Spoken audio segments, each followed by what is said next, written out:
Taemin stared at the housing assignment paper in his hands. Room 314, Harmony Dormitory. Roommate. Yuki. Veltar species. He had heard about the Veltar before. They were the quiet ones. The ones who spent all their time in libraries and never caused trouble. The elevator made a soft ding as it reached the 3rd floor. Taemin walked down the hallway, his shoes making small sounds on the clean floor.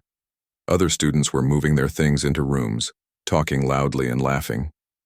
He found room 314 and took a deep breath before opening the door. The room was already half filled with belongings. Everything was placed perfectly. Books stood in neat rows on one desk. Strange tools he did not recognize were arranged in perfect lines. The bed on the left side was made so well it looked like no one had ever slept in it. A figure sat at the desk near the window. She turned around when Taemin entered. Her skin was pale blue like winter sky. Her hair was silver and fell straight to her shoulders. Her eyes were the color of deep ocean water. She was small, maybe reaching up to his chest if she stood up. "Hello," Taemin said, trying to smile. "I am Lee Taemin. I guess we are roommates now." Yuki looked at him for a long moment. She nodded once and made a small bow with her head. She did not speak.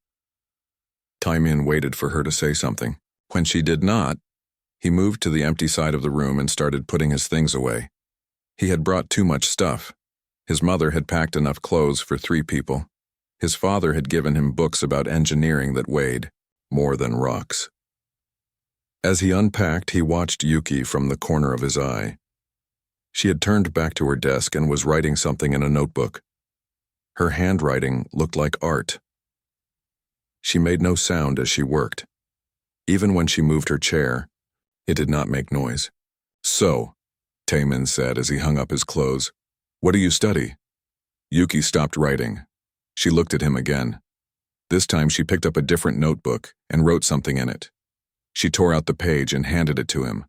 The writing was in perfect Korean. It said, "Universal Languages and Cultural Studies." "That sounds interesting," Taemin said. "I study engineering, mostly building things and making them work better." Yuki nodded. She wrote something else and showed it to him. "That is useful." This was going to be different from what Taemin had expected. His friend Dongwoo had a roommate who talked all night and played loud music. Another friend had a roommate who brought people over every weekend for parties. But Yuki seemed like she might never make any noise at all. Over the next few days, Taemin learned how Yuki lived. She woke up very early, before the sun came up. She made no sound when she got ready. She ate small amounts of food that she kept in special containers. She never used the microwave or the small stove in their room. Yuki went to classes, but Taemin never saw her with other students. She came back to the room and studied until very late. Sometimes when Taemin went to sleep, she was still at her desk with her books. When he woke up, she would be at her desk again, but with different books. She never watched the television. She never played music. She never talked on the phone. The only sounds she made were the soft turning of pages and the quiet scratch of her pen on paper. At first, this made Taemin nervous.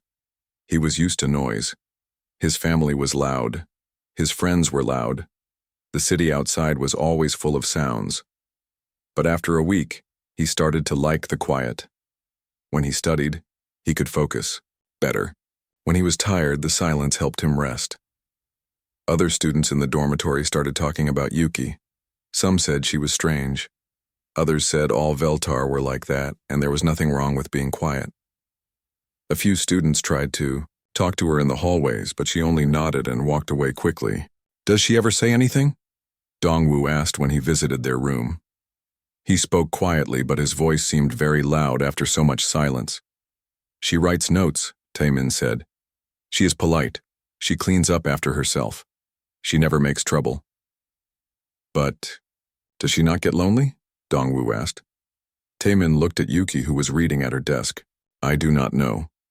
Maybe Veltar do not get lonely the same way we do." That night, Taemin decided to try harder to be a good roommate. He wrote a note and left it on Yuki's desk before going to sleep. It said, "If you need anything or want to talk, I am here. You do not have to be alone. In the morning, he found a note on his desk. Yuki's perfect writing said, "Thank you. You are kind. I am not alone when you are here." This made Taiman feel good. Maybe they could not talk like other roommates, but they could understand each other. As weeks passed, they developed their own way of living together. Yuki would make tea in the morning and always made enough for 2 cups. She would leave 1 cup on Taiman's desk. Taiman would buy snacks that he knew she liked and leave them where she could find them. When Taiman had trouble with his homework, Yuki would sometimes come over and point to mistakes in his work. She never explained with words, but her pointing always helped him find the right answer. When Yuki's books were too high on the shelf, Taiman would get them down for her without being asked. They learned to share the space without getting in each other's way. Taiman used the bathroom first in the morning. Yuki used it while he was at breakfast. Taiman studied at his desk during the day. Yuki studied at hers in the evening. It worked well. One evening, Kim Hana, the dormitory advisor, came to check on them. She was a graduate student who made sure all the students in their building were doing well. "How are things going with your roommate situation?" she asked Taiman, while Yuki was at the library. "It is good," Taiman said. "She is very quiet, but she is respectful. We do not have any problems." "Some students have complained that she is unfriendly," Hana said. "She is not unfriendly," Taiman said quickly. "She is just different. The Veltar do not communicate the same way we do." "But she is a good person." Hana smiled. "I am glad you are understanding. Not everyone would be so patient with such a different roommate." After Hana left, Taiman thought about what she had said. He realized that he had learned to like his quiet life with Yuki. She never left dirty dishes. She never brought strangers to their room. She never played loud music when he was trying to sleep. She was the most peaceful roommate anyone could ask for. When Yuki came back from the library that night, Taiman was still awake. She looked surprised to see him at his desk so late. "Thank you," he said to her. She tilted her head, confused. "For being a good roommate," he explained. Yuki smiled. It was the first real smile he had seen from her. She wrote a note and gave it to him. "Thank you for being kind to someone who is different." Taiman smiled back. He thought this arrangement would work out very well. 3 months into their living arrangement, Taiman started noticing things about Yuki that seemed odd. Small things that did not match what he had learned about the Veltar people. The first strange thing happened on a Tuesday morning. Taiman woke up early to finish an assignment that was due that day. When he opened his eyes, he saw Yuki standing perfectly still in the middle of their room. She was not reading, she was not writing, she was just standing there looking at the wall. Her eyes were different. Instead of their usual deep blue color, they seemed to glow with a brighter blue light. She did not move at all. She did not even seem to be breathing. Taiman watched her for several minutes. He was not sure if he should say something or pretend he was still sleeping. Finally, he made a small noise as he sat up in bed. Yuki turned to look at him. Her eyes were back to their normal color. She gave him a small nod and walked to her desk as if nothing had happened. "Good morning," Taiman said carefully. Yuki wrote a note. "Good morning. Did you sleep well?" "Yes," Taiman said, though he was not sure that was true anymore. The second strange thing happened during Professor Chen Wei-Long's xenobiology class. Taiman was taking the class to learn more about different alien species. It seemed like a good idea since he was living with one. Professor Chen was talking about the Veltar. "They are known as the most peaceful species in the galaxy," he said. "They spend their time studying and keeping records of history. They never fight wars. They never take sides in conflicts." A student raised her hand. "But, Professor, why have the Veltar been missing from recent peace talks? The Galactic Council has asked for their help as mediators, but they keep saying they are too busy." Professor Chen looked uncomfortable. "That is an interesting observation. The Veltar have their own reasons for their actions. We should not question their choices." But Taiman thought the student had asked a good question. If the Veltar were supposed to be peacekeepers, why were they avoiding conflicts instead of helping to solve them? That evening he tried to ask Yuki about it. "I learned about your people in class today," he said. Yuki stopped writing and looked at him. "The professor said Veltar are very good at helping solve problems between different species. Is that something you want to do after you graduate?" Yuki was quiet for a long time. Then she wrote, "My people have many responsibilities. Sometimes, helping means doing things others do not see." Taemin was not sure what that meant, but Yuki had already turned back to her books. The third strange thing was the electronics. Taemin's laptop started acting weird when Yuki was nearby. Sometimes the screen would flicker. Sometimes programs would close by themselves. At first he thought his computer was getting old, but it only happened when Yuki was in the room. His phone did the same thing. The lights in their room would sometimes get brighter or dimmer for no reason. The microwave clock would reset itself. One day Dongwoo came over to study. He brought his tablet to work on a project with Taemin. "This thing keeps freezing," Dongwoo said, tapping the screen. "It was working fine before I came here." Taemin looked at Yuki. She was reading at her desk, but her shoulders looked tense. "Maybe the building has electrical problems," Taemin said. As soon as he said this, Yuki got up and left the room. After she was gone, Dongwoo's tablet started working normally. "That is weird," Dongwoo said. "Maybe she is right about electrical problems." But Taemin was starting to think the problems had more to do with Yuki than with the building. The fourth strange thing was how other aliens reacted to her. Most species seemed to respect the Veltar, but some acted differently around Yuki. There was a group of Thakron students in their dormitory. The Thakron were big, strong people who came from a planet where fighting was considered honorable. They looked like humans but were taller and had gray skin and sharp teeth. The leader of the Thakron students was called Crix. He was loud and aggressive and liked to make smaller students feel scared. He bothered human students sometimes, but he never bothered Yuki. In fact, whenever Yuki walked past the Thakron students, they would become very quiet. Crix would stop talking and watch her until she was gone. This seemed strange because Thakron usually did not show respect to anyone they thought was weak. One day, Taemin was walking back to his room when he heard Crix talking to his friends in the hallway. "Humans are weak," Crix was saying. "They have no natural weapons. They are not very strong. They cannot survive on most planets without special equipment." "What about the Veltar?" one of his friends asked. "They are even smaller than humans." Crix became quiet. "The Veltar are different," he said finally. "We do not bother the Veltar." "Why not?" his friend asked. "Because we are not stupid," Crix said. "There are things about them that are not normal." Taemin wanted to hear more, but Crix saw him listening and gave him an angry look. Taemin hurried away, but he kept thinking about what Crix had said. What did he mean that Veltar were not normal? The fifth strange thing was Yuki's schedule. Taemin had thought she was a normal student like him, but her daily routine did not make sense. She went to classes, but not very many. She spent most of her time in the library or in their room studying. But the books she read were not textbooks. They were books about human history, human culture, human behavior. Sometimes she read news articles about Earth politics and human society.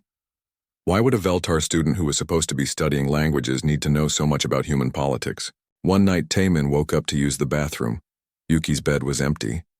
He looked around the room and saw her standing by the window looking out at the campus below. She was perfectly still again, like she had been that morning weeks ago. This time, Taemin was sure she was not breathing. He watched her for 10 minutes and her chest never moved up and down. Her eyes had that strange bright blue glow again. "Yuki?" he whispered. She did not respond. It was like she could not hear him. Taemin got up and walked closer to her. "Yuki, are you okay?" Suddenly, her eyes went back to normal blue. She turned to look at him and seemed surprised to find him standing there. She quickly wrote a note.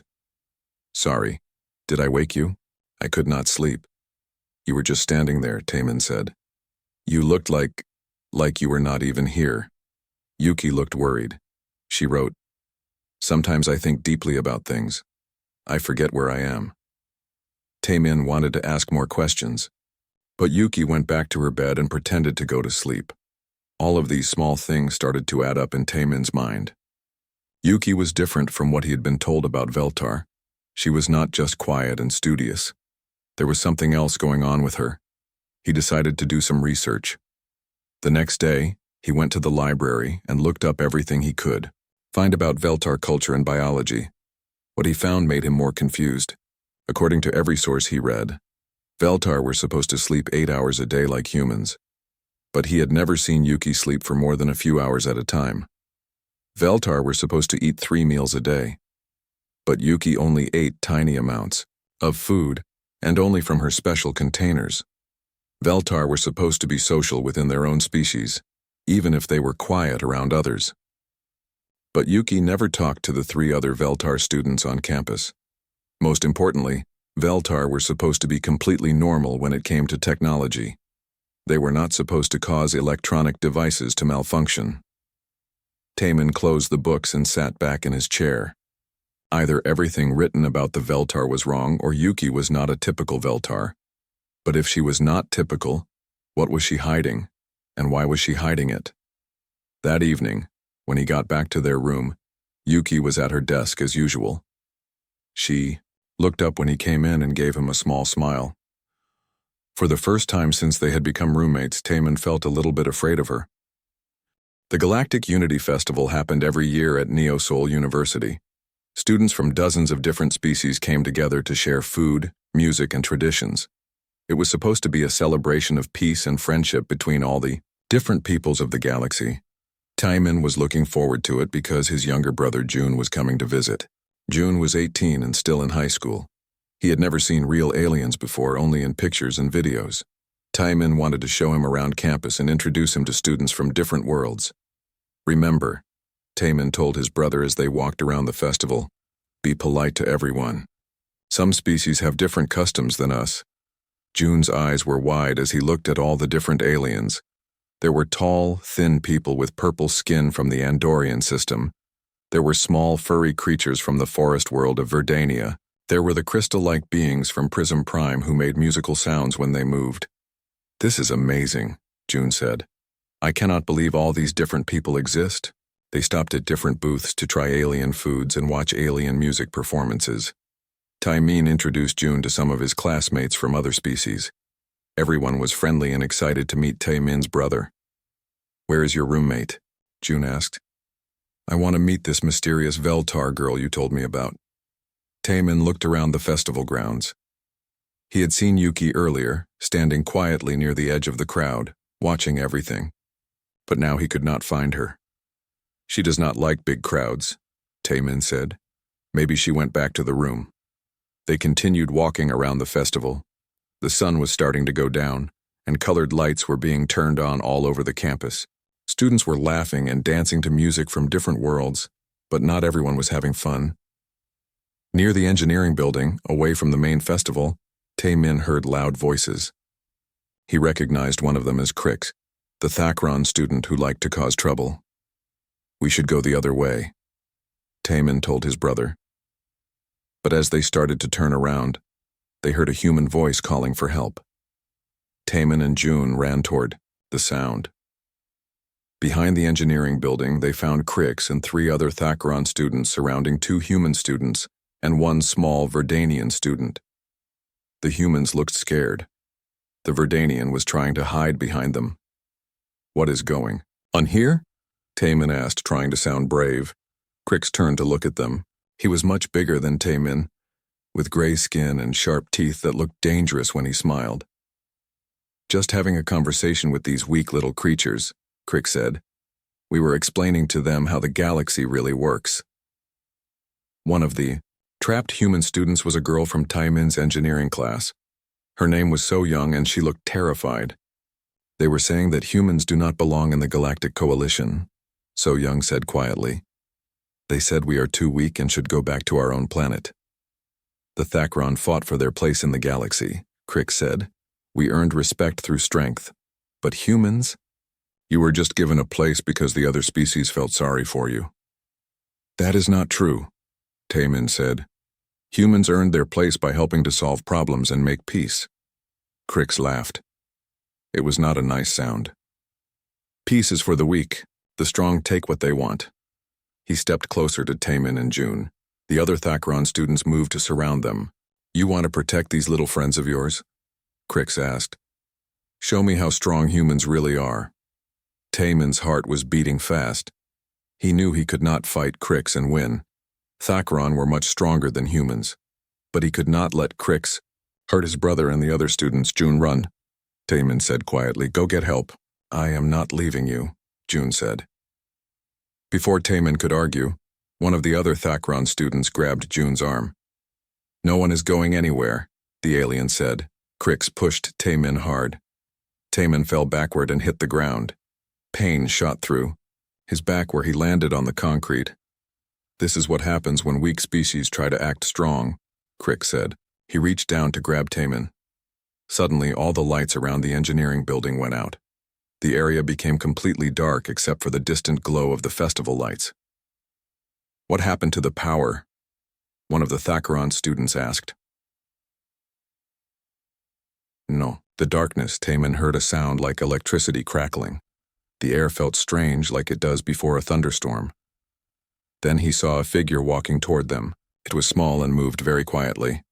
As it got closer, Taemin could see silver hair reflecting the distant lights. Yuki? He whispered. She stepped into the small amount of light that reached them from the festival. But she looked different. Her eyes were glowing with that bright blue light Taemin had seen before. But this time the glow was much stronger. Release them, she said. Her voice was quiet, but somehow everyone could hear it clearly. Crix turned to look at her. A Veltar? This does not concern you, little librarian. Go back to your books. Release them now, Yuki said again. She had not raised her voice, but there was something in it that made Taemin's skin feel cold. Or what? Crix laughed. You will read us to death? Yuki took another step forward. As she did, all the electronic devices the Thakron students were carrying started to spark and smoke. Their communication devices, their portable lights, even their metal belt buckles began to glow with heat. What is she doing? One of the Thakron students asked nervously. Crix was not laughing anymore. Impossible. Veltar do not have any special powers. Yuki raised her hand. The concrete under Crix's feet began to crack. Not just small cracks, but deep lines that spread out like a spider web. I will not ask again, Yuki said. The Thakron students let go of June and the other students and stepped back. They looked scared now, but Crix was either too proud or too stupid to stop. He pulled out a metal rod, the kind Thakron used as weapons, and pointed it at Yuki. I do not know what tricks you are using, he said, but you are still just a small, weak alien. He ran toward Yuki, raising his weapon. Yuki did not move, she did not even flinch. When Crix was just a few steps away from her, she looked directly at him. Her eyes blazed with blue light so bright it hurt to look at. Crix stopped running. His weapon fell from his hand and clattered on the ground. He stood perfectly still, like a statue. The other Thakron students tried to move, but they found they could not. They were frozen in place just like their leader. You will leave this place, Yuki said to them. You will not bother these students again. You will not speak of what happened here tonight. She paused, and her voice became colder. If you do not obey, next time I will not be so gentle. The blue glow in her eyes faded. Suddenly, all the Thakron students could move again. They looked at each other in confusion and fear. Crix picked up his weapon with shaking hands. This is not over, he said, but his voice was weak. Yes, it is, Yuki said simply. The Thakron students ran away into the darkness. Yuki turned to look at Taemin and the other students. Her eyes were back to their normal blue color. She looked like the same quiet roommate Taemin had been living with for months. Is everyone hurt? She asked. So Young and the other students shook their heads. They were staring at Yuki like they could not believe what they had just seen. June helped Taemin get up from the ground. Hyung, what just happened? What did she do to them? Taemin looked at Yuki. She was standing quietly, waiting. She looked small and harmless again, but he had seen what she could really do. "I do not know," he said honestly.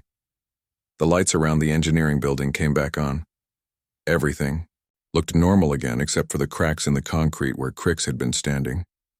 "We should get back to the festival," Yuki said. "People will be wondering where we are."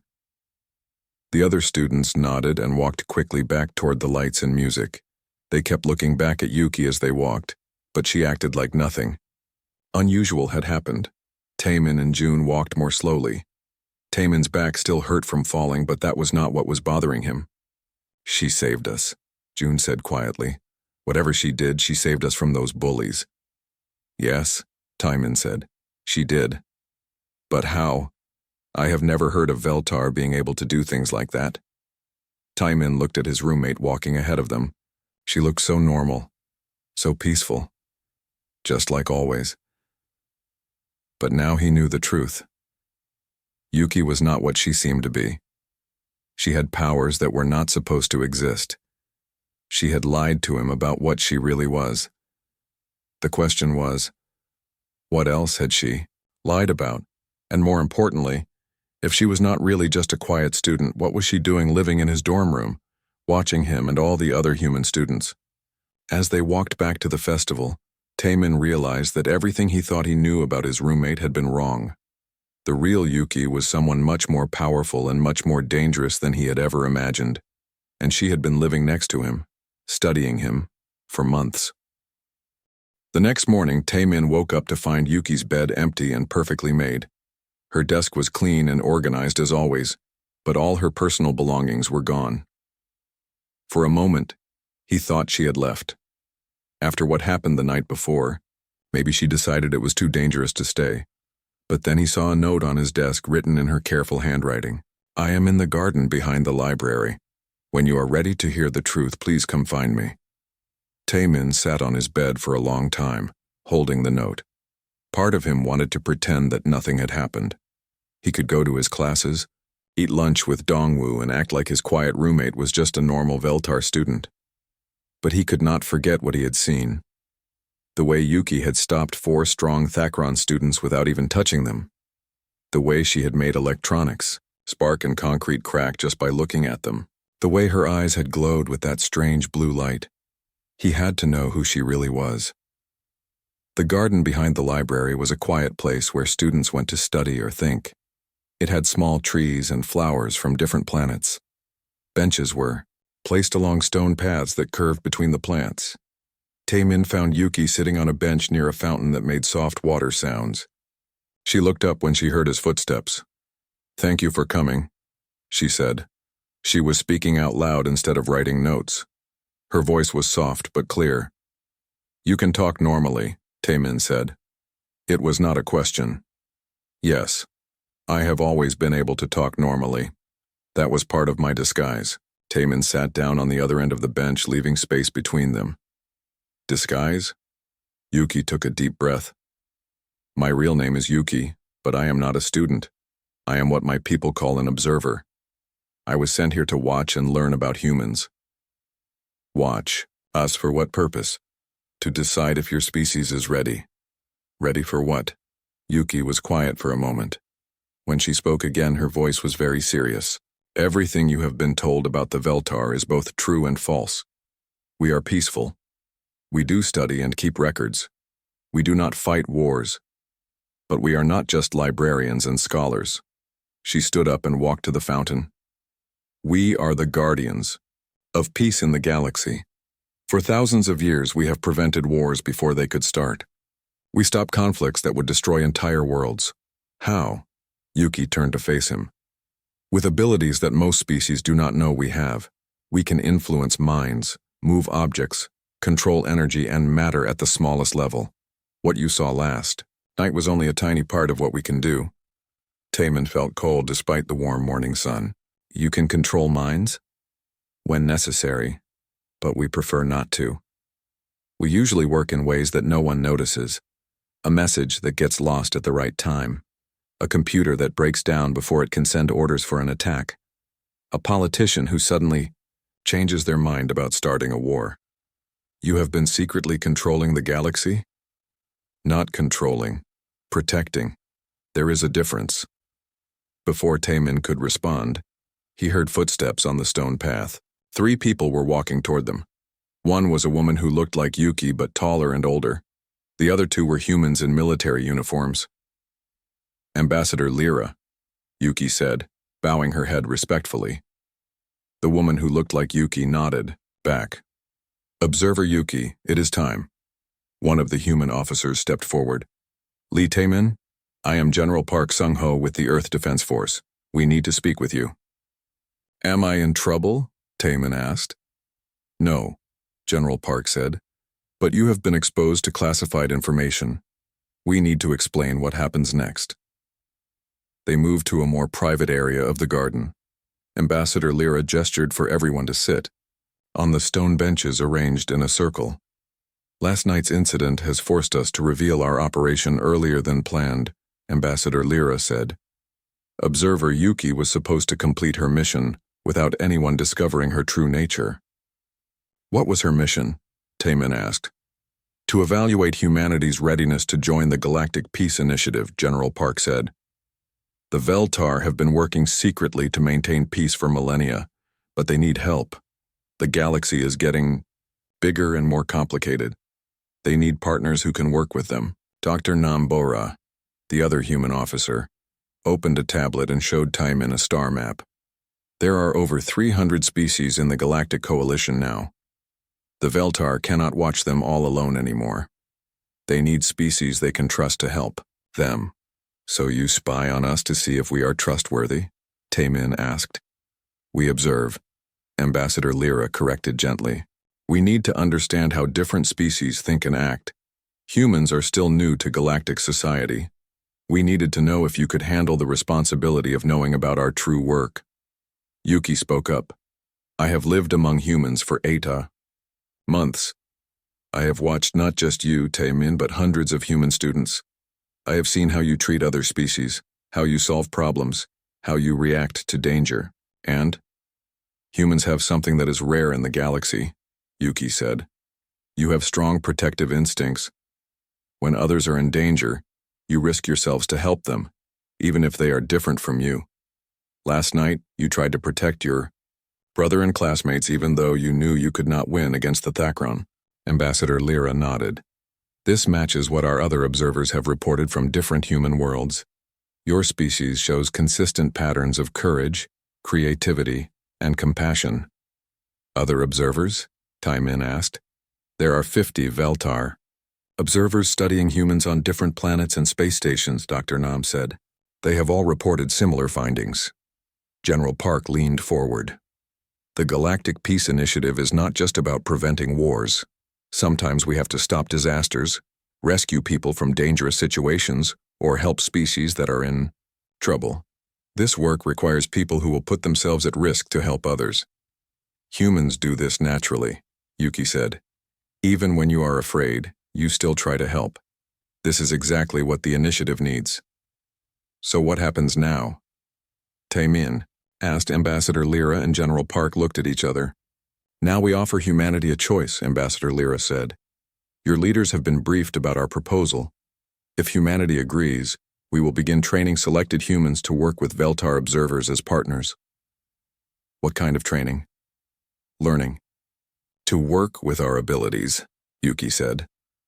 Understanding how to prevent conflicts before they become violent. Developing the skills to help in emergency situations across the galaxy. Dr. Nam showed him more information on her tablet. It would be dangerous work. Not everyone who volunteers would be accepted. Those who are accepted would have to leave Earth for months or years at a time. But it would also be the most important work anyone could do, General Park added. Helping to keep peace for billions of people across hundreds of worlds. Taemin looked at all of them. Why are you telling me this? I am just an engineering student. Because Observer Yuki has recommended you as the first human candidate for the program, Ambassador Lyra said. Taemin stared at Yuki. What? You have shown all the qualities we look for, Yuki said. You are kind to those who are different. You are brave when others need protection. You are curious about other species and cultures, and you have learned to work with me even when I seemed strange. I do not have any special powers like you do. You do not need special powers, Yuki said. You have human intuition and emotional intelligence. These are things that Veltar sometimes struggle with. We can read minds and move objects, but humans are better at understanding feelings and motivations.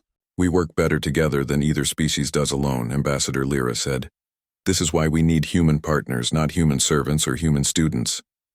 Tae-min sat quietly for several minutes, thinking about everything he had learned.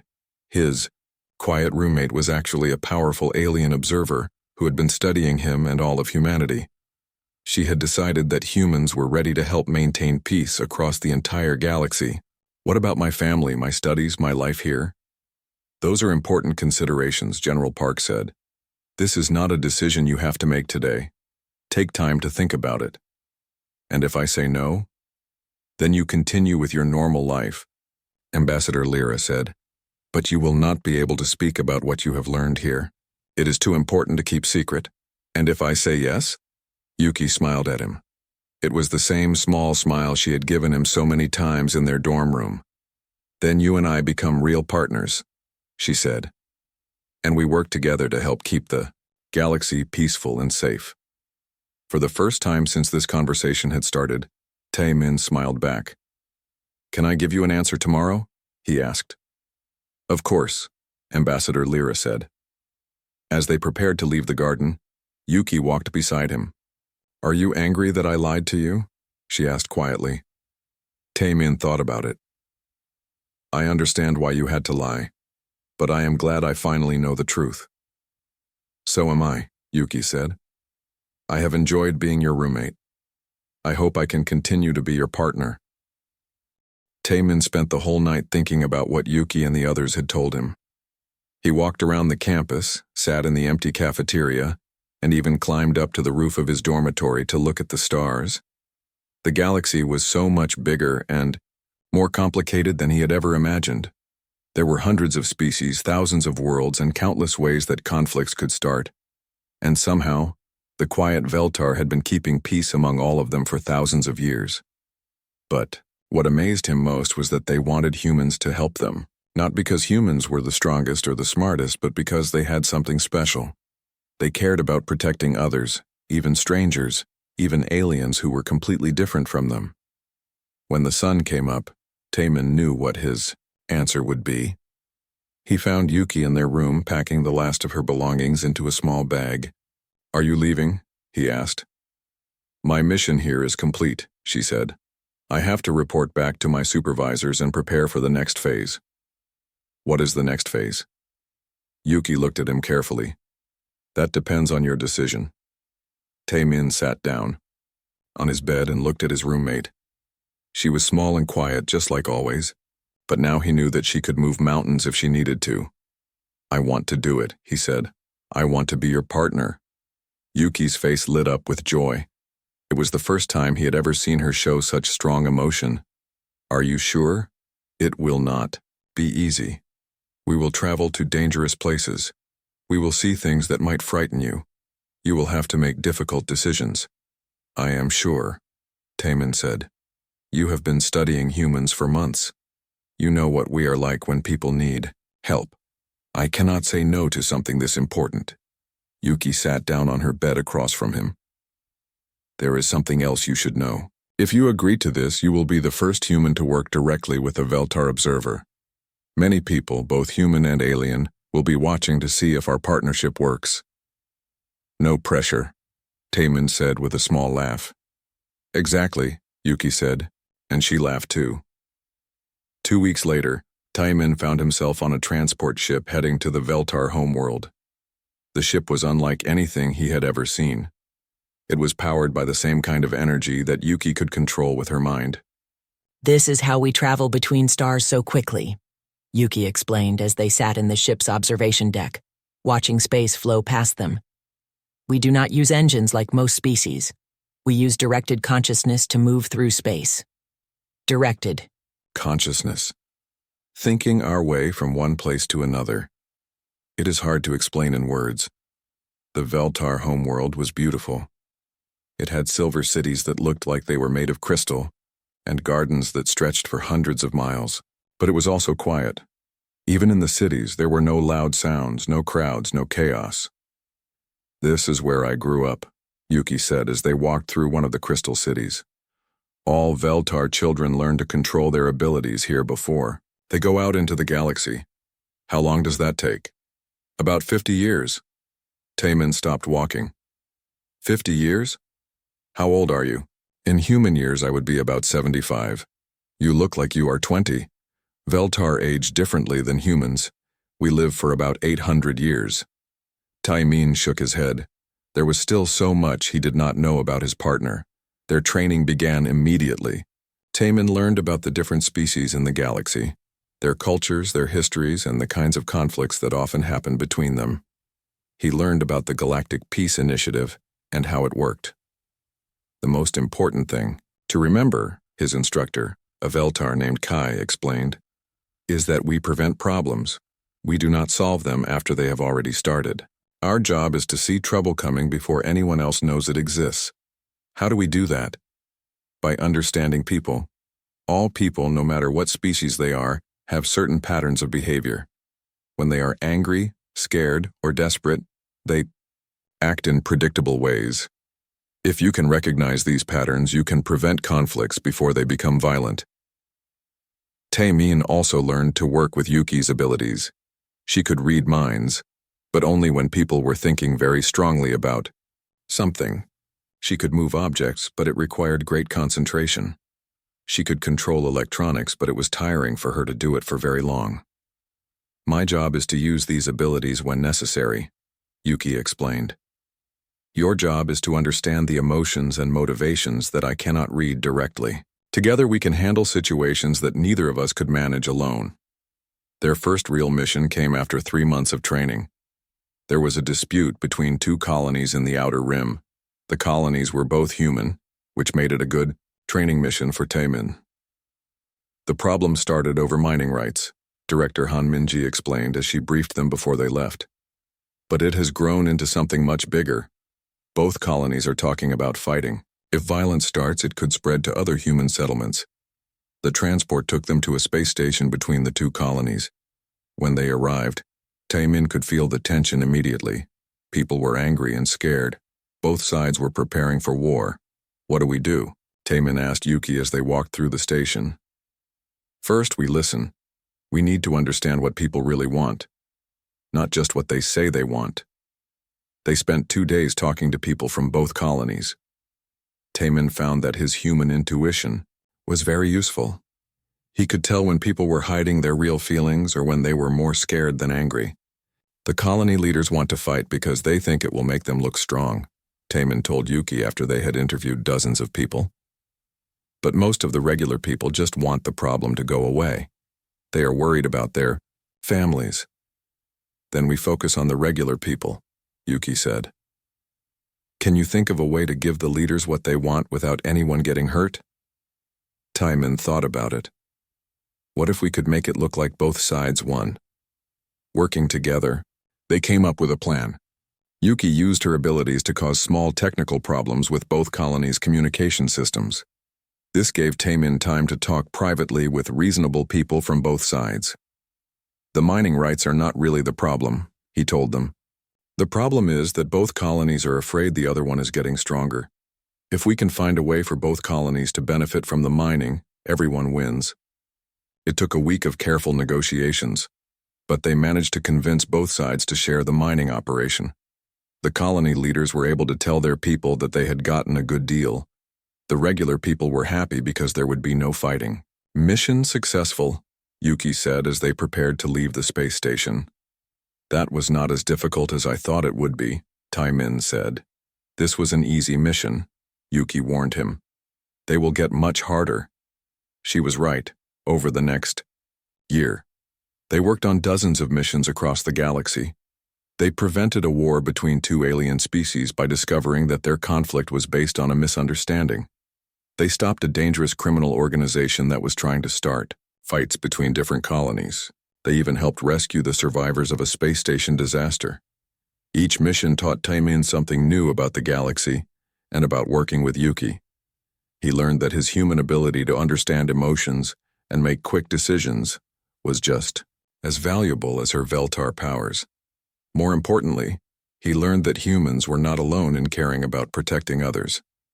Many species in the galaxy shared the same values. The Veltar had been right when they decided that humans could help with their work. "You have done well," Ambassador Lyra told them during a meeting on the Veltar homeworld. "Your partnership has been so successful that we are ready to begin training more human Veltar teams." "How many?" Taemin asked. "We plan to train 50 teams in the next 5 years. Humans from different worlds will work with Veltar observers to keep peace across the galaxy." Taemin felt proud when he heard this. Humanity was going to become a real partner in maintaining galactic peace.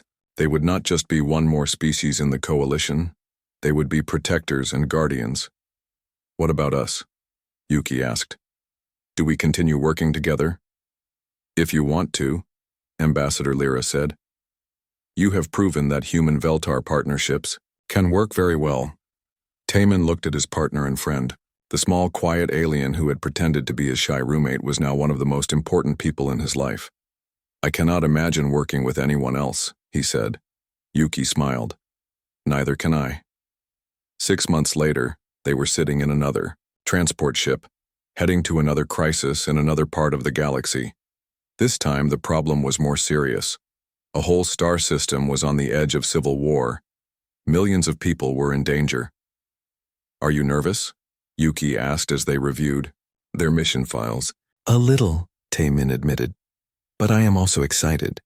We are about to help save millions of lives." "This is what I hoped for when I first met you," Yuki said. "A human partner who would understand that our work is not just a job." "It is the most important thing we can do with our lives." Taemin nodded as he looked out at the stars rushing past their ship. A year ago, he had been a simple engineering student whose biggest worry was passing his exams. Now he was traveling across the galaxy, working to prevent wars and save lives. And he was doing it alongside the best partner he could have asked for. Someone who had started as a mysterious roommate and become a trusted friend.